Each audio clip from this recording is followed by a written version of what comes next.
Hello everybody, welcome back to another episode of The Casual Criminalist. As always, I'm your host Simon. This episode, Kelsey Turner, the Instagram model who murdered her sugar daddy. Holy shit. Mixing worlds. Murder. Social media. I guess it's not mixing worlds. This must happen all the time. Does it happen all the time? Murder happens all the time. Instagram people, models, murder people. They're basically most known for murder site. What are you saying? Matt wrote this script. I read it. That's the format of the show. Let's just jump in, shall we?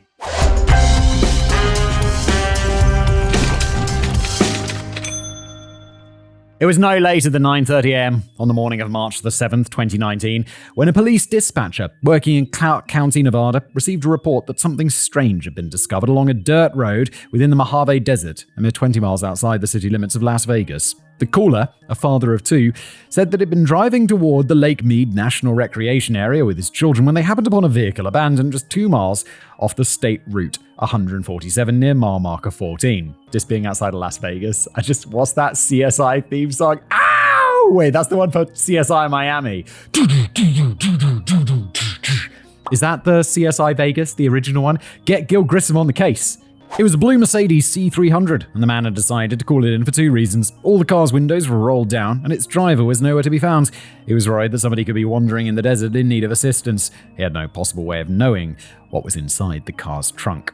A little over an hour later, at 10:45 a.m., patrol officers from the Las Vegas Metropolitan Police Department, the LVMPD, arrived at the scene. Oh no, where's Gil Grissom? CSI, come on! By now, the caller was long gone, but they were able to locate the vehicle without any issue because it was not parked in a secluded area. It seemed that it had gotten stuck while trying to drive off the marked dirt road and deeper into the desert. Oh no, someone driving... Is this what's happened already? There's this amateur hour. Someone's murdered someone, put them in the trunk of the car, driven them out to the desert to bury them, like you do, and they've gone off the road and immediately got stuck in the sand. And they're like, oh, there's a body in the boot. Oh, so now you gotta hitchhike back to town, get a rental car, get the body into the rental car and have another crack at it or what? Oh no, what have you done? I guess Instagram models are not exactly known for being exceptionally bright. That's probably that's a really stereotypical thing to say, Simon. Why would you say that? It's just like one of those things that I guess is having in you is like, oh no, good looking people can't be smart. Oh no, my fragile ego. At first, the officers had been in no hurry, hence their slow response time. However, upon stepping out into the cool and arid morning sun, they realized that something was seriously amiss. The vehicle's windows were not rolled down as reported. One was, but the others had been shattered by a rock, which then lay in the car's front floorboard. On the driver's seat, console and glove compartment, red smears that could be blood were spotted. In the passenger seat, a pair of discarded latex gloves lay beside what appeared to be the charred remnants of a small fire. It appeared that someone had attempted to set the car ablaze, but the fire-retardant material had failed to ignite. Leaning further inside to have a closer look, they also then detected the distinct smell of decomposition emanating from somewhere nearby, and they knew it somewhere nearby, and they knew exactly where to look. Yeah, obviously in the boot. Also, you tried to bury... You also tried to set the car on fire without an accelerant? You just thought you could make like a little campfire on the seat and expect the car to catch fire? When is this happening? 2019? Cars don't just catch on fire. I mean, they do, but it takes a lot. You can ask Whistling Diesel. That video where that Ferrari catches on fire is amazing. Inside the trunk, wrapped in old clothes, soiled bed linens, and several blue and white bath towels, was the decomposing body of a 71-year-old man. His face was a motley palette of unnatural colors, blues and greens and blacks. Cuts, scrapes, and abrasions were seen running haphazardly across his neck and chest, and a portion of his ear was missing. Oh my. The man had obviously been severely beaten, perhaps even tortured. At this point, the patrol officers backed away and called in the big guns. Hours later, once photographs of the scene had been taken, boot and tire tracks had been collected, and a warrant had been obtained, the Mercedes was towed to the LVMPD's crime laboratory. Here, Gil Grissom... Here, the body was removed and sent to the county medical examiner's office so that a more thorough examination of the car's interior could be conducted. Inside the cab, the red stains on the seats were confirmed to be blood. Someone had attempted to scrub them away using cleaning products, but had failed miserably. They'd also completely missed the blood droplets that officers found splattered up the backside of the driver's headrest and on the ceiling, as well as the blood smears that were seen running across the rear seats and backrests themselves. Based on the angle of the splatter, oh my god, Dexter's also getting involved here, isn't he? Authorities theorized that an attack had taken place in the back seat. Based on the smears, the victim's limp body had been dragged outside the car afterwards to be placed inside the trunk. When they then moved their search there, they found among the towels that had once obscured the body a bloody vest and set of house keys. Alongside these was a potential murder weapon, a baseball bat. Really? A baseball bat as a murder weapon inside a car seems like an unusual choice. Because you need to swing a baseball bat. I suppose you could go for like a push of the baseball bat, but swinging a baseball bat is a much more typical murdery thing, right? As all these discoveries were being made at the crime lab, Clark County medical examiner Dr. Lisa Gavin was beginning her examination of the body. Surprising no one, blunt force trauma was determined to be the cause of death, all but confirming the forensic team's theory. In a report, she stated that the wounds had been inflicted by an unidentified object that displayed a unique pattern, and that his nose and one of his cheekbones had been caved in. That doesn't sound like the sort of damage that someone could cause with a jab rather than a swing of a baseball bat. She also stated that defensive wounds were present on his hands, wrists, and arms. Thankfully, it didn't take long for the police to discover the identity of their hapless victim. Using a small stack of credit cards that were discovered bundled together and stuffed inside his shirt pocket, they ID'd him as Dr. Thomas Burchard, a renowned child psychologist and someone with whom the LVMPD was intimately familiar. They had been investigating a missing persons report that had been filed on the doctor's behalf 3 days earlier by his longtime girlfriend, Judy Earp. According to the original report, Dr. Burchard had flown from California to Las Vegas 6 days before the car's discovery on March the 1st to meet with a woman named Kelsey Turner at her home for personal reasons, but he had not been seen or heard from in several days. On March the 3rd, the report stated that he'd stopped replying to Judy's text messages. On March the 4th, he had missed his return flight. Obviously, Judy had been very concerned about the doctor, especially considering he was showing early signs of Alzheimer's. Oh, that's early. Like 71 and showing those Alzheimer's signs. It's like my parents are like not far off 71 and like they're like all good now. It's like that it comes around fast. Like I don't know, all my grandparents live to be super old. Actually, that's not true. That's not true. 2 of them died really young, so half my grandparents lived to be super old. I never met the other 2. Oh god, but they didn't get like early Alzheimer's. So hopefully my parents are all good. Since March the 4th, officers have been dispatched to Kelsey's home at 7474 Puritan Avenue 3 separate times, on the 4th, 5th, and 6th for welfare checks. This is where she lived with her 3 roommates, Diana Penner, John Logan Kennison, and Jeremy Escherich. However, the police had not been able to locate or speak with the doctor during any of these visits, nor had they been able to locate either Kelsey Turner, Diana Penner, or John Logan Kennison. A full mailbox and a tiny package left unattended outside the front door had seemingly confirmed that nobody was home, as had neighbors who had claimed that they had not seen Kelsey or anyone else at the home in the prior few days. They also said that they had not seen Kelsey's car, a blue Mercedes-Benz C300, venturing in and out as it normally did. Now the police knew why. The only one of the 4 roommates the police had been able to speak with prior to the car's discovery was Jeremy Escherich, who they found sitting outside the home on their 3rd and final visit on March the 6th. That day he claimed to be locked out and said that he had not been inside the home since March the 2nd, since Logan Kennison had thrown him out after a heated argument that occurred between Jeremy, himself, and Kelsey. He claimed to be waiting for one of the other roommates to return home and let him back inside, but so far nobody had stopped by. This doesn't seem particularly unusual. People get locked out of their homes. Happened to me several times. You just wait there and be like, oh yeah, we did just wait hours for someone to finally come home, please. Once it became clear that the police were investigating Dr. Burchard's disappearance, however, Jeremy found a way to gain access to the home through its garage. Wait, why wouldn't you immediately do that? Like, I broke into my childhood home countless times when I forgot my keys. Once inside, he allowed the officers to have a look around themselves as well. According to their report, the authorities had not noticed anything out of the ordinary inside the home, aside from a few scattered cleaning supplies and a bedroom door that appeared to have been broken down. Jeremy could not explain the cleaning supplies, nor could he say for certain what had happened to the door because it had been intact when he was thrown out on the 2nd, although he did theorize that Logan Kennison probably had something to do with it because he was a former gang member with a notoriously violent personality. Sounds like a brilliant roommate. At the time of the final welfare check, the police had not been too interested in the details of the domestic dispute between Jeremy Escherich and Logan Kennison and had left the home after confirming that Dr. Burchard was not inside. Less than 24 hours later, however, everything had changed, and that broken door and the cleaning supplies were cast in a much more sinister light. Now the police needed to return to 7474 Puritan Avenue immediately to have another look around and speak with as many of the roommates as possible. They needed to piece together the full story, but this, it turns out, would be much easier said than done, as Kelsey, Logan, and Diana were all still missing. Have they gone on the run? Are they all involved in this somehow? Were they on the run? I got the same questions as you, Matt, same page. Had they been killed as well? The police were as eager to answer those questions as they were to figure out why a 71-year-old man had flown across state lines to stay inside a rented home filled with 20-year-olds. I wonder. I mean, I know the answer because it's called, the episode's got Sugar Daddy in the title. That's what's going on. The Kind Doctor.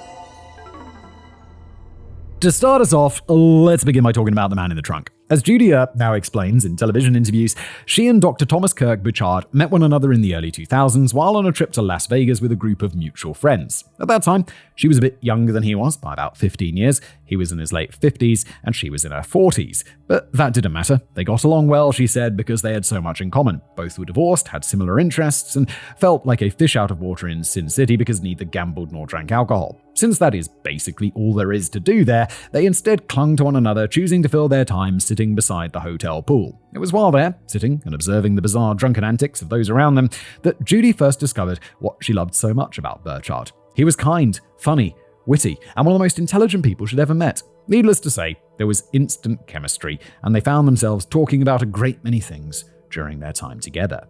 Dr. Burchard said that he was born in Boston, Massachusetts, on February 16, 1948, where he'd grown up inside the home of his father, Charles Burchard, a professor of architecture at Harvard's Graduate School of Design. His mother's name was Helen, and he had two siblings, Linda and Peter.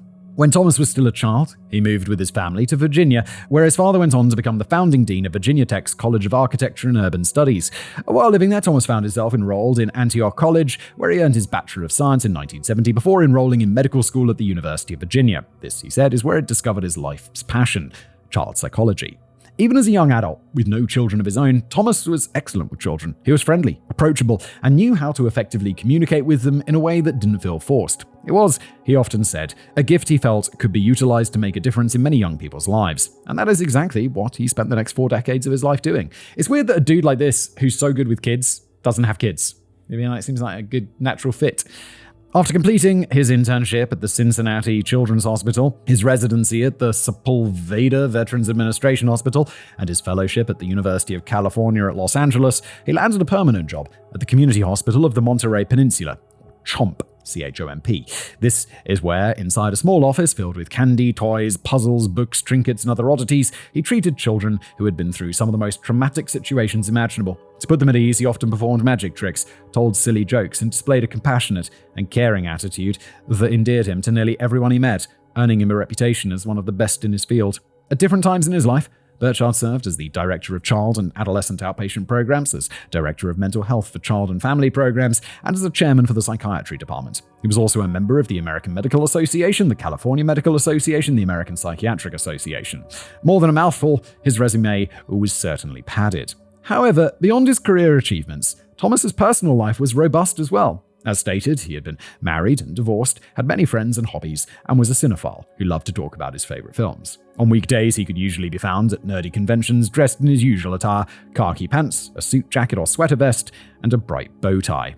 There's a picture of him here, and he looks like a very friendly chap who would be a psychiatrist. Yet as corny as he was with his magic wands and card tricks, this was the man that Judy Earp fell in love with beside a pool in Las Vegas in the early 2000s. He was everything she'd been looking for, and over the next 17 years, as they grew closer and closer, their lives became more and more intertwined. By the 2010s, they were married in practically every way except on paper. They lived together, socialized together, and spent their free time going to the same types of conventions and magic meetups that the Doctor had always enjoyed. As they did this, Judy sold homes as a realtor, and Burchard continued to see patients well into his old age at CHOMP, where he was then known as the hospital's year-round Santa Claus. Of their life together, Judy had almost nothing bad to say about the doctor, except that he was perhaps a bit too naive. In an interview with ABC's 2020, she stated, "Thomas felt that most problems in the world were caused by chemical imbalances that medicine could correct, or a lack of money. He thought that he could save the world with his pen, write a check, or write a prescription." This mindset had followed Dr. Burchard throughout his career, inspiring him to lead a very generous life, giving to those in need wherever possible. I mean, maybe I'm naive, but it does those are two major things that are wrong with people. You would solve a lot of problems if those weren't wrong with people. For his young patients, whose families could not afford their expensive and very necessary medications, he would go into his own pocket. If the family could not afford school supplies, he would surprise them during a regular appointment with a new backpack filled with clothes and stationery. If a family was struggling to the point that they were about to be evicted or their electricity was about to be shut off, he would offer them a loan, for which he would never ask for repayment or place an anonymous phone call to their electric company to pay off their past due balance. He could not, it seems, turn down anyone in need. And this generosity extended to total strangers as well. When approached by someone on the street, especially vulnerable women, single mothers, sex workers, and homeless runaways, Dr. Burchard could not help but give, which Judy says allowed some people to take advantage of the doctor, especially in his old age when his body and mind were beginning to slow down. He just sounds like a really good dude. By the time he was in his late 60s, Dr. Burchard had begun showing the early signs of Alzheimer's. He had on more than one occasion gotten lost while walking home and would sometimes get sidetracked in the middle of a sentence. Oh God, am I showing early signs of Alzheimer's? I'll be driving home sometimes and I'll be like, oh God, which way am I supposed to go? And I definitely get sidetracked in the middle of sentences. He was also forced to keep many of his important details, like his online passwords and banking information, written down in a notebook that he kept in his back pocket. Bruh. Because of those struggles, Burchard knew that he should retire sooner rather than later, but he continued his practice in order to treat a few patients who refused to see anyone but him. Stopping now, he felt, was like abandoning them, and he simply couldn't do it. He couldn't abandon anyone, and Judy believes that it was this shortcoming that allowed people, like Kelsey Turner, to attach themselves to Dr. Burchard like a leech. The Bad Barbie. Thomas Burchard and Kelsey Nicole Turner were dissimilar in almost every way imaginable, and although it's not exactly clear when or how the two first met, it's generally reported in the media that their correspondence began online sometime around 2016. At this time, both Dr. Burchard and Kelsey were living in California. Kelsey was in Salinas, where she was then pursuing a career in modeling. Judging by what she posted online, her efforts seemed to be paying off.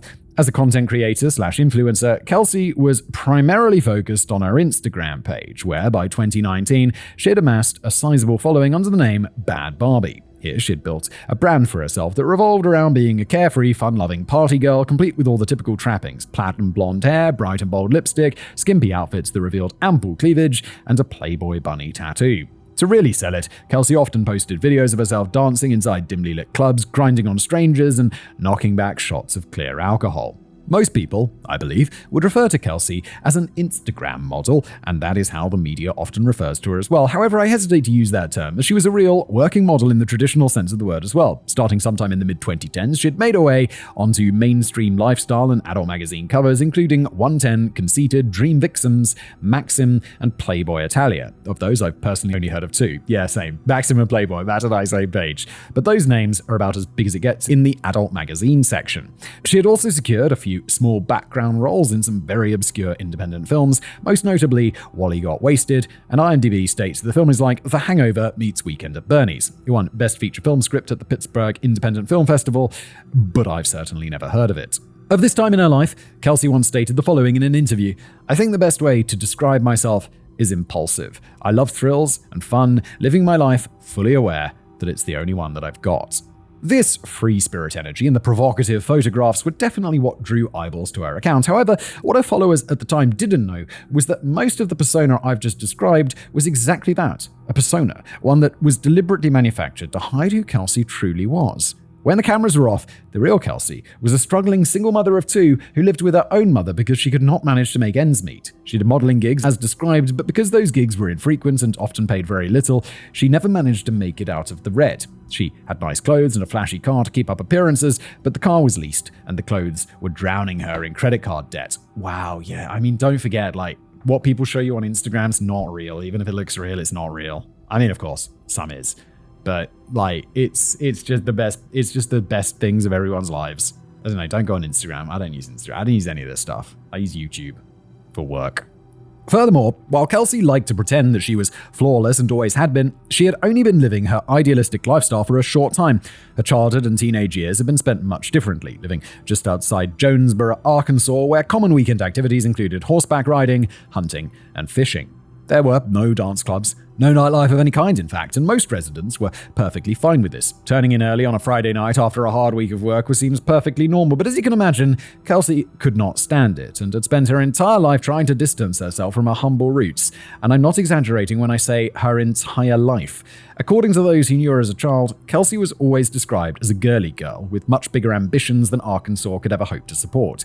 Even back then, she wanted to be a model, and her interests were centered solely around makeup, fashion, and all things glamorous. This had earned her the local nickname Barbie, but reading fashion magazines and competing in teen beauty pageants were as close to that lifestyle as she could get until she reached high school and a new avenue of fame opened to her via the internet.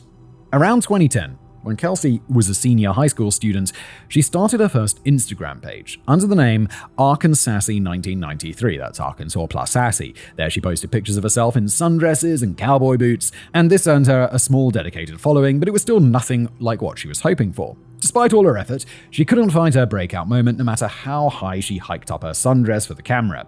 It wasn't until she moved to California, after attending college and giving birth to her 2 children, that she dropped the cowgirl style and rapidly morphed into the more risque version of herself that I described earlier. And because she really did have the body to pull it off, this is when magazines like Maxim and Playboy Italia began approaching her. But aren't there lots of people this has got to be a pretty competitive marketplace, no?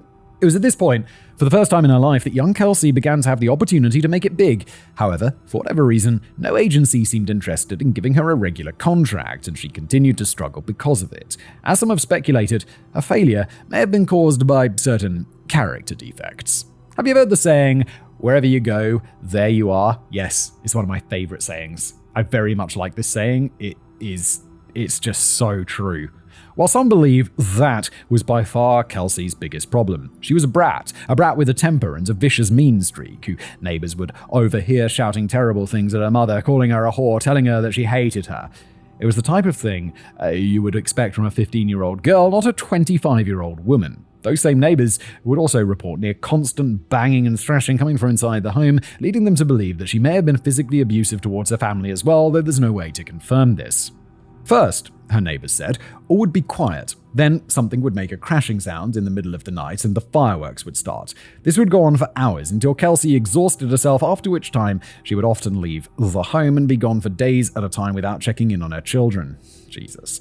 She had a similar reputation among her friends as well, many of whom stated that she was either sassy or downright nasty to the people around her, depending on the situation. She was also, as the world would someday find out, very manipulative. Starting sometime around 2015, she began messaging men online through her Bad Barbie Instagram accounts, men who were desperate enough and wealthy enough to pay for a tiny fraction of her attention. She would find these men by skimming through the likes on her pictures. Then she would message them privately, build a flirty rapport, and begin dropping hints that she needed money. She would play at their heartstrings, often making it seem like her situation was much worse than it was. This is unfortunately where Dr. Thomas Burchard comes back into our story. Oh no... I was kind of like, okay, so he was looking for a sugar baby? Sugar baby, and he's a sugar daddy. And it was more sleazy, but has she just got him on the hook for sending her money because he's just really generous, because he seems like a really nice dude.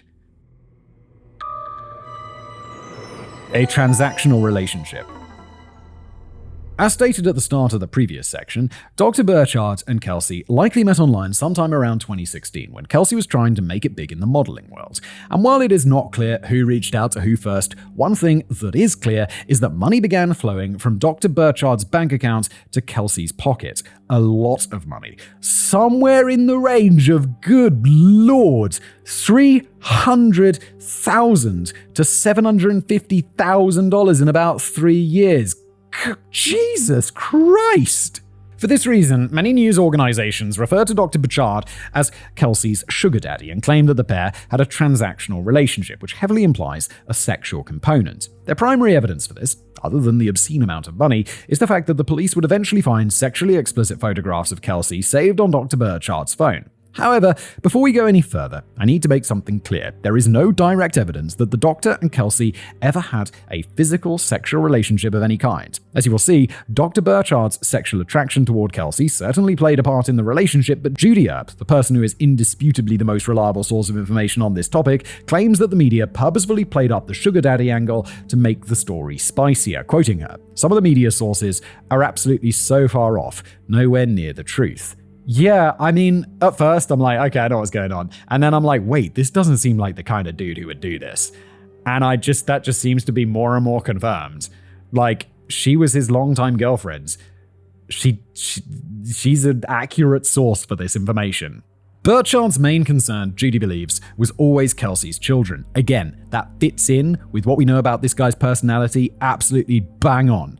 I say all this because even today, many people chose to report solely on the more salacious aspects of the case and ignore the fact that Dr. Burchard was an aging man that Judy claims Kelsey took advantage of. Yeah, they also said he was like a bit, getting aged in his mind. So, more easy to manipulate. This is how she says it all happened. Kelsey first presented herself to Dr. Burchard as a woman in need, the exact type he could never turn down, and was always calling or texting him with some sob story to ask for money. At first, her requests were small, and almost always revolved around her children. They needed food, medicine, and clothes, but as time went on, her messages became more and more frequent, and the requested amounts became larger and larger. At one point, Judy says, Dr. Burchard had basically placed Kelsey on an allowance because she was, in his eyes, such a helpless person. It also leased her a new BMW so that she could drive herself to and from her modeling gigs. Just get her a crap car, why get her a BMW? Now, obviously, the sexually explicit photographs on the doctor's phone prove there was a bit more to the story than that, but Judy explains these away by stating that Dr. Burchard had a secret not many people knew about. He was heavily addicted to pornography and had spent years collecting photos of thousands of women, all of which were stored on his phone and computer. Again, this seems like, yeah, okay, that's a thing. And it doesn't mean that they had a physical relationship.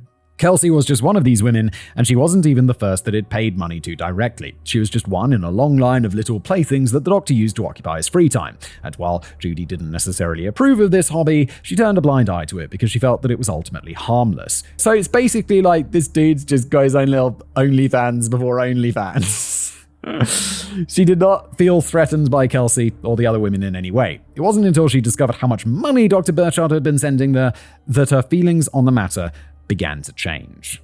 The first time Judy realized something was seriously wrong was when she discovered a copy of a signed lease for a home in California inside Burchard's car. This home was not their home, and she had never seen the address listed anywhere before that day. When she confronted Burchard, he sheepishly admitted that he was renting a home for Kelsey, as she could not get approved for one herself. Her credit score was too poor. Knowing that they would be on the hook for any damage done to the home during any one of the wild parties Kelsey was famous for, Judy was horrified and urged Burchard to reconsider, but he refused, saying that she needed his help. Believing that Burchard was once again being terribly naive, Judy then started digging, and this is when she arrived at the conservative estimate of $300,000. Which she would later state was far too low. Burchard, on the other hand, believed it was too high, causing Judy to suspect that Kelsey may have stolen Burchard's banking information from the notebook in his back pocket to use on purchases that he did not approve of. She had bought herself fancy clothes, jewelry, and even plastic surgery using his credit card. Jesus Christ. From here, Judy became determined to put distance between Burchard and Kelsey, urging him to cut her off immediately. This, Judy states, is when the animosity between her and Kelsey first started, and they would eventually grow to despise one another. Yeah, because she seems to be taking brutal advantage of someone that you love. No fucking surprise. In a text message that would later be obtained by police, Kelsey told Dr. Burchard that Judy was on the shit list with me, and if she ever gets me evicted, I'll kill her. Bruh, you write down your crimes. What are you doing? Judy saw this text exchange and once again urged Burchard to reconsider, asking him if he really wanted his money going to someone who would make threats like that. This time, her efforts were successful. Oh god, this is going to get him killed, isn't it? Oh my god. This poor dude, these poor people, they've just fallen into the web of a psycho. Sometime around the end of 2018, Burchard told Kelsey that he would not be paying for her lifestyle anymore. Her free ride had officially come to an end. This led Kelsey being evicted from her California home and losing access to her leased BMW not long after. One of her children was also removed from her custody at this time for unknown reasons. Probably because she was a bit of a shitty mum. Kelsey, of course, blamed Judy for all of this. She was extraordinarily upset and made her frustrations clear by sending Dr. Burchard another series of threats aimed at Judy's life. From this point on, Judy would not speak Kelsey's name, merely referring to her in interviews as that dangerously insane white trash whore. Yeah, fair enough, Judy. Fair enough. Welcome to Fabulous Las Vegas. Now, considering the fact that our story began with the police discovering Dr. Burchard's body stuffed inside Kelsey Turner's trunk, it should come as no surprise that the two of them eventually reconnected. However, the way everything transpired is probably not what you're expecting. Shortly after being cut off, Kelsey turned her eye away from Judy and towards Dr. Burchard himself by sending another series of text messages in which he threatened to submit an anonymous tip to his superiors at Chomp, claiming that he was a P-word with images of children stored on his phone. To be perfectly clear, the police would later confirm that these pictures did not exist, but Burchard knew that the allegation alone would be enough to permanently damage his reputation and felt that he couldn't take that chance. He was still seeing a few of his established patients and didn't want to be put on leave or forced into retirement while the allegations were being investigated. He also felt that he couldn't go to the police himself for similar reasons. It would only bring undue attention to the matter. I feel like if I was in that situation, I'd just go to the police and be like, someone is trying to say things about me that aren't true, and I don't know what to do. I guess I'll talk to a lawyer first. I imagine they'd be like, go to the police because someone's committing a crime. Right? I don't know. But then if you're like a professional and this is what you... Oh, God. This poor dude. I feel bad for this dude. As I suppose I should. He got murdered by a psycho and put in the boot of her car. Jesus Christ. What a horrible episode. Feeling boxed in and horribly embarrassed, Burchard just wanted the situation to go away, so he did the only thing he could think of. He tried to buy Kelsey off. Although it was not known how much money Burchard gave Kelsey at the time, he reached back out to her sometime around late 2018 and offered her a simple deal. He would provide her with enough money to get settled in a new city somewhere far away, so long as she agreed to cut contact with him afterwards. He would even sign a new lease for her and help her acquire a new car. Kelsey accepted Burchard's offer and chose Las Vegas as her new home. Soon, Kelsey left her mother, one of her children, and the state of California behind and moved into the home at 7474 Puritan Avenue with her 4-year-old son, the one she retained custody of. Judging by the pictures available online, the house was very nice. It had 2 stories, a large open living room and a kitchen, a 3-car garage and a pool, all of which were billed directly to Dr. Thomas Burchard. Wait, so she's living with these other people because she's got this house for free from this dude. And she's rented it out to like this gang member and these other people to, I guess, get like sub-rent. For transportation, Kelsey acquired a vehicle from a Chinese couple named Kwong and Rose. Kwong was in America for business reasons, but was scheduled to return to China soon, so he was looking for someone to take over his car payments. With Burchard's blessing, Kelsey paid him $2,500 and signed an agreement to take over the payments, which were approximately $550 a month. This car was the Mercedes-Benz C300 that would be found abandoned in less than 4 months. And just like that, Kelsey was back inside the doctor's wallet, and her career was seemingly back on track as well. You see, the reason Kelsey had chosen Las Vegas was, although modeling opportunities were much fewer and less glamorous in the desert, she had secured a job working as a party promoter at various hotels along the Las Vegas Strip. Her new job was to be the main attraction that would draw in businessmen and other clients to various parties and charity events. Oftentimes, her face and body were even featured on the posters outside, where she was advertised as a Playboy model. The job, the attention, it suited her well, and it didn't take long for her to start making friends, 3 of which would become her roommates: Diana Pena, Jeremy Escherich, and John Logan Kennison. Diana was a bartender at Caesar's Palace at the Colosseum, and Jeremy Escherich was, well, there's actually not much info about him online, so we'll just say he lived there too. That's fine, because he won't be playing a very large role in our story. John Logan Kennison, on the other hand, he will. According to media articles, Logan was an aspiring musician with former gang affiliations that Kelsey started dating after she arrived in Vegas. The best way to describe their romance was a whirlwind, as they reportedly fell in love very fast, getting large tattoos of each other's names on their arms after just a few weeks of dating. If you're doing that, people are doing that, it's just like, it says something about your personality. And your ability to see into the future. It's just not very good, is it? We've got a picture of him in purple here for some reason. I guess we could put it on the screen. Now I know what this dude looks like. Okay. Inside the new home, Kelsey and Logan shared the upstairs master bedroom. Kelsey's 4-year-old son had his own room beside them. Diana stayed in the remaining upstairs bedroom and Jeremy lived downstairs beside the garage. All of them were staying there rent-free. Oh, okay. I thought she was going to be hustling a little extra money on the side. And it was this point that Kelsey could have just taken what she had been given and be happy. But she couldn't resist the temptation to rub her victory in Judy Earp's face. Not long after settling, Kelsey sent Judy a text message saying, "Thanks for taking the BMW. I look better in the Benz anyway," and then 3 middle finger emojis. This reportedly is when Judy learned that Burchard and Kelsey had reconnected, although when Burchard explained the reasoning behind his actions, she was not upset. Yeah, because Judy seems like an insanely reasonable person, like Burchard himself, even though he's a little bit naive. And of course she wouldn't be upset. He basically got blackmailed with nothing. What's it called when you blackmail someone but for something that they didn't actually do? Jesus Christ. They both hoped that with Kelsey almost 500 miles away, she would be out of their lives for good. But she wasn't. In late February of 2019, Kelsey reached back out to Dr. Burchard, this time with yet another sob story, the kind that he always fell for. Both she and her son were sick, she was completely broke, and desperately needed money. According to Judy, Burchard tried to ignore the messages, but his concern for Kelsey's 4-year-old son once again took precedence. Despite everything she had threatened him with, he couldn't turn his back on them and agreed to pay 3 more months of her rent in advance. Yet for obvious reasons, he didn't trust everything Kelsey was telling him. So in late February, he booked a flight to Las Vegas, telling Judy, "She's such a pervasive liar that I have to see for myself." This, he said, was Kelsey's last chance. If she was partying in Vegas on his dime, he would sever all contact and never speak to her again. Judy begged Burchard not to go, or at least take her with him. But he wouldn't listen. He was still too embarrassed about how the situation had played out, about how he had been blackmailed and taken advantage of, and he wanted to fix his own mess.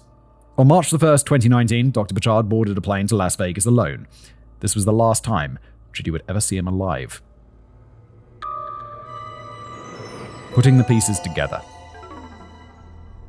And now, with much more context at our disposal, we return to where our story began, to when Dr. Burchard's beaten and bruised body was discovered in the desert on the morning of March 7th, 2019. If you recall, Judy had reported the doctor missing on the 4th after he'd missed his flight home, and police had walked through Kelsey's home on Puritan Avenue on the morning of March 6th but found very little. However, now that detectives had confirmed foul play, it was time for them to return with a warrant for a full search. Excellent. On March 8th, investigators re-entered the home alongside a forensics team who discovered a lot. While most murders typically take place quickly and in a singular room, this entire home appeared to be a crime scene. There were traces of blood inside the upstairs bedroom, on the broken door, in the kitchen, in the garage, and even on the television remote. Like the blood found inside the car, much of it had been poorly cleaned. To piece together a timeline of what may have happened, they turned to cell phone records. Judy and Dr. Burchard showed that on the first 2 days of the trip, March 1st and 2nd, they had been in regular contact via text messages and calls, and all had seemed fine. However, on the morning of the 3rd, his attitude had shifted. He had stopped answering his calls and refused to say why. When Judy texted him around lunchtime, this is what was said. "Judy, why don't you answer your phone?" Dr. Burchard, "I'm out to lunch." Judy, "Why can't you talk on the phone? Being at lunch has never stopped you from being on the phone before." Dr. Burchard, "I'm turning my phone off. I will charge my phone and call you shortly." This is one of those things where it's like, he's not sending those messages, right? Right? We've seen this before. Dr. Burchard's cell phone did not turn back on that day, and Judy spent the remainder of her afternoon and evening begging him to call her back, yet he never did. This caused her to suspect that Dr. Burchard had not sent those final texts, that he was already dead that morning, and that somebody was merely trying to buy time to cover their tracks. She told the officers her theory, and they agreed. According to a report issued by the medical examiner's office, Dr. Burchard had died sometime in the early morning hours of March 3rd, meaning everything they suspected aligned perfectly. His cell phone was then discovered a few days later abandoned just off the Las Vegas Strip when a homeless man found it, turned it on, and began answering calls from Judy and Burchard's worried friends. This is how you dispose of the cell phone. Are you kidding me? You're the worst criminal I've ever seen. And we've had some bad criminals on this show. Kelsey's cell phone records, on the other hand, showed that her phone was much more active in the days following the murder. Her location data proved that she was in and around the home from March the 1st through March the 6th. Then at around 5:20 p.m. on the final day, she appeared to be leaving her home and did not return. At one point, it registered active in the Lake Mead area, where Burchard's body would be found the very next day. On March the 7th, once reports of the discovery started hitting the front page, the phone was switched off and never turned back on. Not suspicious at all. You're the worst criminal. When re-interviewing Jeremy Escherich, the only resident of 7474 Puritan Avenue who hadn't vanished into thin air, the police learned several important facts. First and most notably, Jeremy's girlfriend, Chelsea, had spoken to Kelsey after the time the murder had taken place. Kelsey had reached out to her to demand an explanation for the broken upstairs door on March the 6th and had received a peculiar response. Normally, Kelsey and Chelsea did not get along, but Kelsey was on her best behavior that day. She explained that a party had gotten out of control, apologized for the convenience, and said that Jeremy and Chelsea could use Dr. Burchard's credit card information to purchase a new one if they wanted to.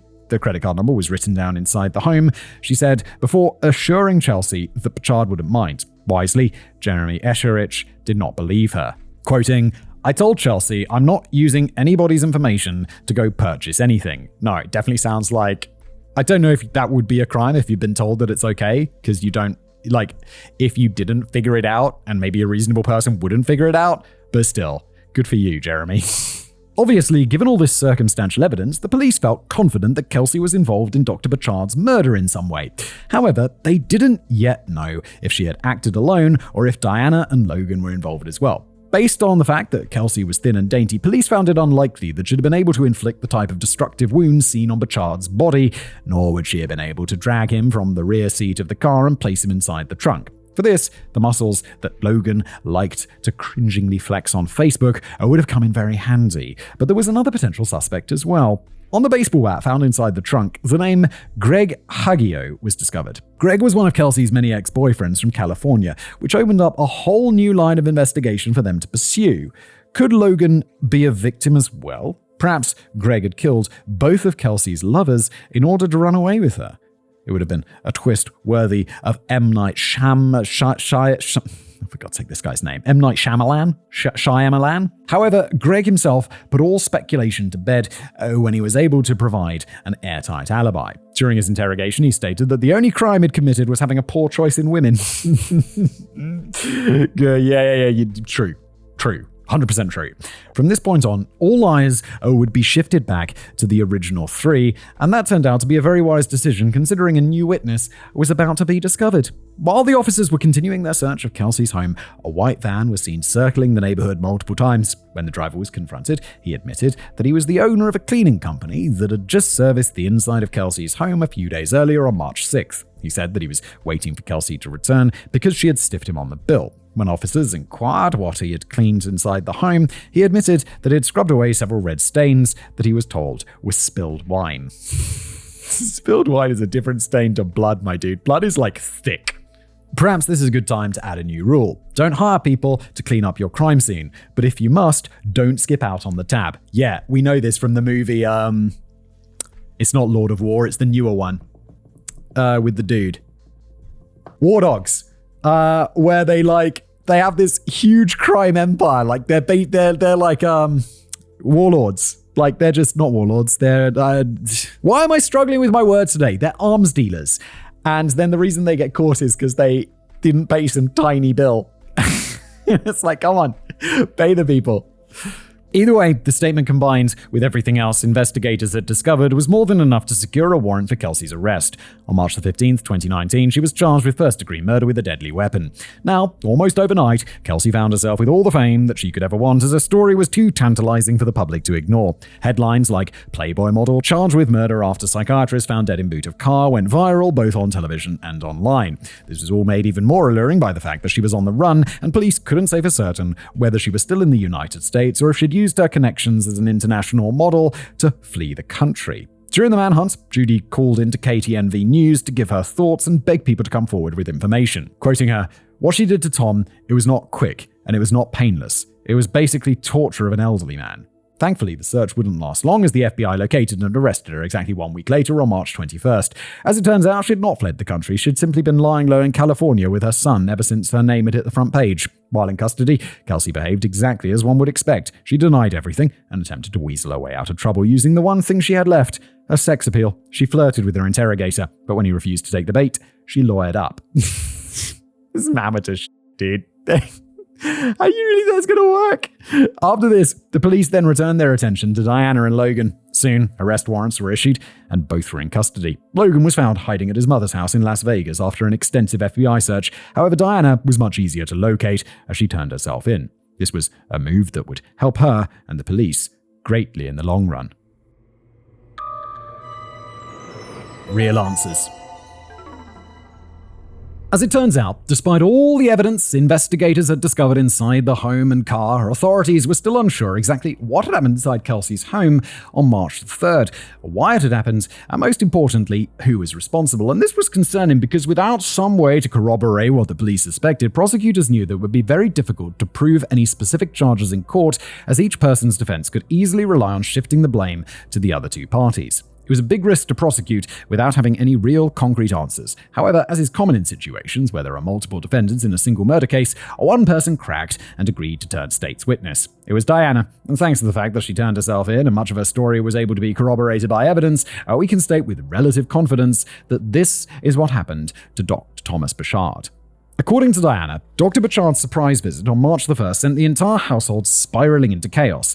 As he had suspected, Kelsey had been lying about being sick, but she had also been lying about many other things as well. Apparently, Kelsey did not tell him that she had roommates because she wanted him to believe that only she and her son were living there at his expense. She also didn't want him to know that Logan was her boyfriend because based on what Kelsey told Diana during his visit, the doctor had a crush on her, and she was very worried that he would cut her off out of jealousy. Shifting into damage control mode, Kelsey quickly informed Diana, Jeremy, and Logan that they should all make themselves scarce in order to avoid having to answer any of the doctor's questions. She also told Diana that if Burchard did manage to pin her down and ask who Logan was, she should say that his name was Jay and that he was her tattoo artist. Thankfully, Kelsey was able to calm Burchard down by the end of the first day, and that night the situation inside the home was awkward, but relatively tame. However, this fragile peace shattered on the morning of the second, when Jeremy returned home with his girlfriend Chelsea in tow. If you recall, Kelsey and Chelsea did not get along, and this was because Kelsey was worried that Chelsea planned to steal Burchard away from her by seducing him. And she may have been right. What is going on with you people? At one point during the afternoon, Burchard and Chelsea left the home together behind Kelsey's back to buy groceries, which sent Kelsey into a blind rage. She reportedly flipped out and called Dr. Burchard on his cell phone to demand that he return home immediately. After doing as he was instructed, an argument then ensued between Kelsey, Chelsea, Jeremy, Burchard, and Logan on the home's front lawn. What is your life? This is like a reality TV show. They were shouting and some threats of physical violence. However, Jeremy and Chelsea left in a huff before things could escalate further. This is why they would not be present inside the home for several days. Probably good news for these guys. After this, things once again settled down, but the mood inside the home was still awkward. Fortunately, Diana said, she didn't have to deal with it for very long because her shift at Caesar's Palace was about to begin.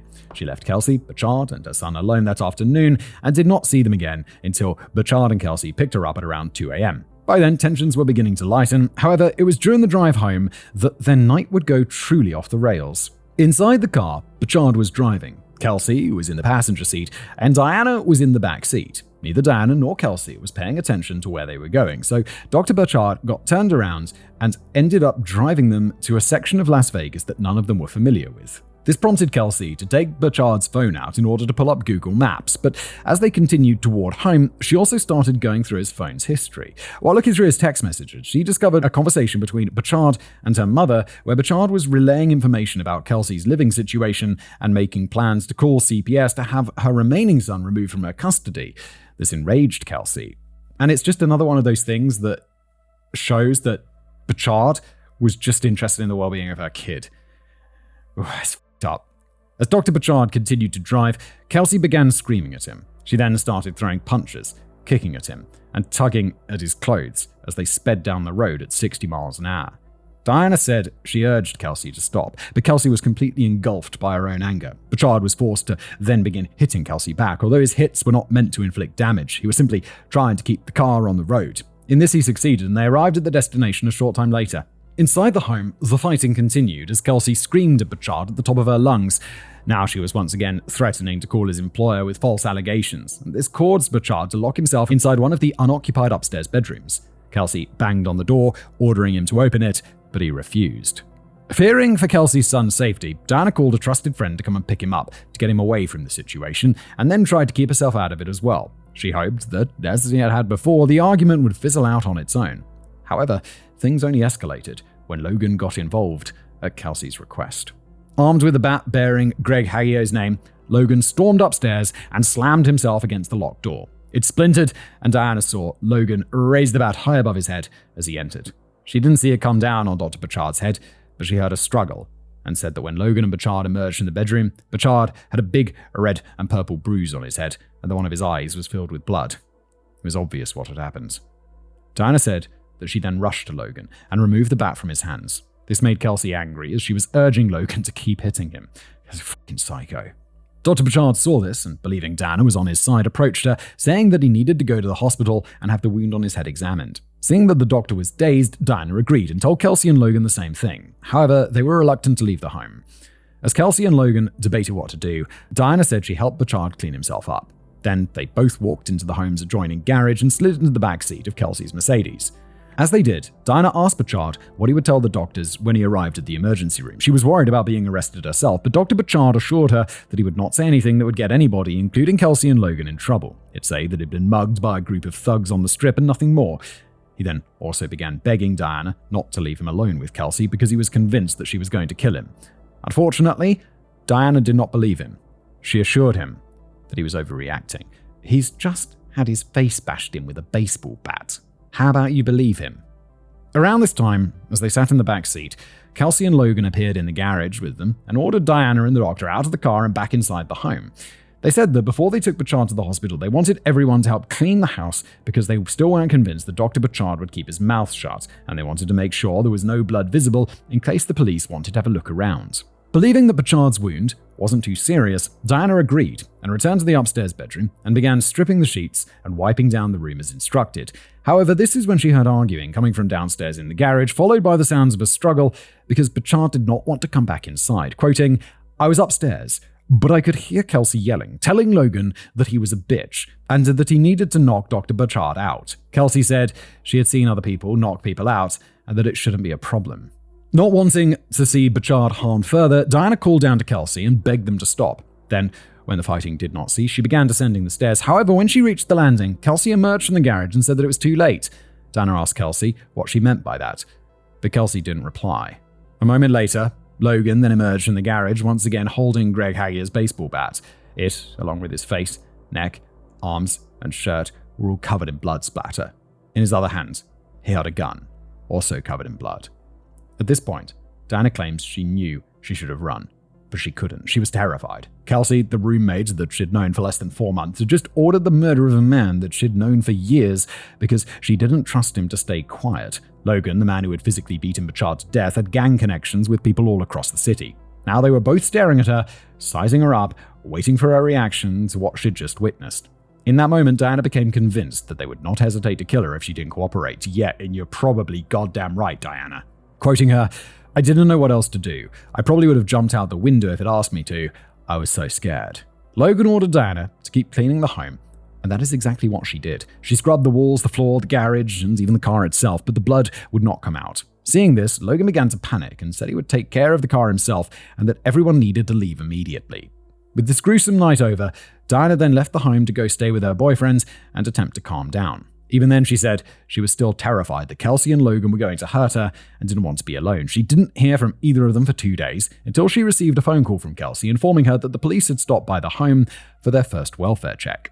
At this point, Diana said she met back up with Kelsey and Logan inside a hotel room at the Mandalay Bay Hotel, where they talked about what had happened and what they planned to do next. The cover story that Kelsey had created was one of desperation. Dr. Burchard had left Vegas in the Mercedes with several people from California that they'd never met, and he had left his bank information behind in case she needed it. That is how they would explain continuing to spend money even after he was deceased. It was a bad plan, but it was all Kelsey and Logan could come up with. As for how the car ended up in the desert, Diana said that Logan had taken care of it. He'd planned to drive it deep into the desert to burn it, but it had gotten stuck and failed to ignite.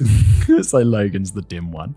He also tossed Burchard's phone at some point. Oh, Logan, you are the dim one. You're the dimmest of them all.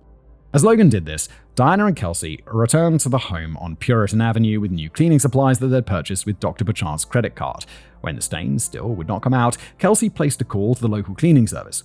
After they had come and gone, the three of them then met back up and checked into another hotel, the Rio. They stayed there until Jeremy and Chelsea started asking questions about the dorm. They then moved across the street to another hotel and then to yet another the following night. Somehow, Diana said, it didn't click that they were on the run for quite some time because she still couldn't believe they were all wrapped up in something like this. Everything had happened so fast and nothing felt real anymore. Yeah, she's kind of in shock. I mean, I know we're hearing this all from Diana's perspective, so maybe it's a little bit biased, but yeah, it's very believable. I do believe it. At one point, when the weight of what they'd done began to set in, she asked Logan if she could go stay with her mother, but he would not allow her because he still suspected that she'd go to the police. From this point on, they'd be together until the car was discovered. After that, panic set in, and they all turned off their cell phones and parted ways. Court dates. With Diana agreeing to assist the prosecution by testifying against Kelsey and Logan before a grand jury, both were formally charged with first-degree murder in June of 2019. However, Simon, it is at this point I must inform you that you may not be happy about what happens next. All three cases were heavily delayed due to COVID, and during that delay, Kelsey and Logan's defense attorneys found enough time to work out some very sweet plea bargains. No! She has to go to prison for many years. First in 2022, with the help of two public defenders, Darren Imlay and David Lopez Negrete, Logan made the argument that Kelsey was the primary mastermind behind the murder and that he had simply got swept up in the moment. In his sentencing memorandum, Imlay and Lopez Negrete wrote, Logan's error in judgment was becoming entangled with a master manipulator that he could not rebuff. He was also in love with her. Logan's violence, thus, was a crime of passion. Turner's frenzy fueled him. Her frenzy and calls for bloodlust sealed Dr. Burchard's unjustified fate. In late 2022, he pled guilty to the reduced charge of second-degree murder and was sentenced to between 18 and 45 years in prison. That means that by good behavior, he'll be eligible for release in 2037, when he'll be around 45 years old. So that's a good stretch. I mean, I know he's a murderer, but 18 to 45 for straight-up murder, I think I'm not dissatisfied with that. Understandably, the Las Vegas public and those who follow cases like this online were not happy. And they were even less happy when they learned of Kelsey's plea deal. Maybe it's just because I'm British, but 18 to 45 years is that's a long-ass time in prison.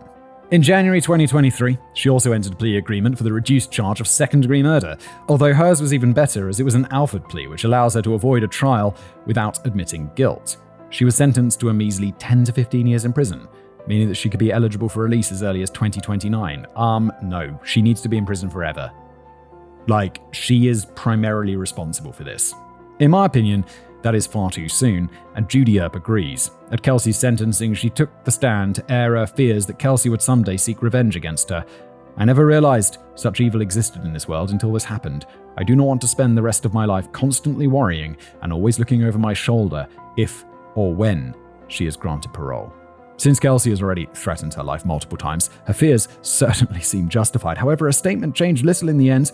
Today, Kelsey is incarcerated at the Florence McClure Women's Correctional Center in Las Vegas, where she maintains her innocence and states that she plans to continue her modeling career after her release. I hope you don't. I hope you don't.